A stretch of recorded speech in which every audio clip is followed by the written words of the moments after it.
എന്താണ് യഥാർത്ഥത്തിൽ ഈ മേൽവസ്ത്രത്തിൻ്റെ കൗതുകകരമായ ഒരു കാര്യം? 1921 അന്ന് സ്വദേശാഭിമാനി എഴുതുന്നുണ്ട്, ശ്രീപത്മനാഭസ്വാമി ക്ഷേത്രത്തിൻ്റെ ഉള്ളിലേക്ക് പ്രവേശിക്കാൻ അന്ന് നായർ സ്ത്രീകൾക്ക് മാറുമറയ്ക്കാൻ കഴിയുമായിരുന്നില്ല. ആ നായർ സ്ത്രീകൾക്ക് മാറുമറയ്ക്കാൻ കഴിയാതിരുന്നതിനെ വിമർശിച്ചുകൊണ്ട് സ്വദേശാഭിമാനി എഴുതുന്നുണ്ട്.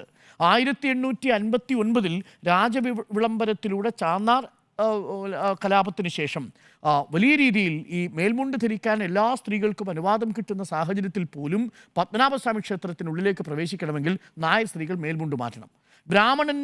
ഒരു ബ്രാഹ്മണ പുരുഷൻ്റെ കണ്ണിൽപ്പെട്ടാൽ ഈ സ്ത്രീകൾ മാറുമറയ്ക്കരുത് എന്ന് പറയുന്ന അത്യന്തം നീചമായ ലജ്ജാകരമായ ഒരു അനാചാരം നിലവിലിരിക്കുന്നൊരു കാലമായിരുന്നു. ആ കാലത്ത് പറഞ്ഞല്ലോ, ഏകദേശം നൂറ്റാണ്ട് കാലം രാജവിളംബരം വന്നിട്ട് പോലും സ്ത്രീകൾ ഈ പത്മനാഭസ്വാമി ക്ഷേത്രത്തിൽ പോകുമ്പോൾ മറയ്ക്കാൻ അവർ തയ്യാറായിരുന്നില്ല.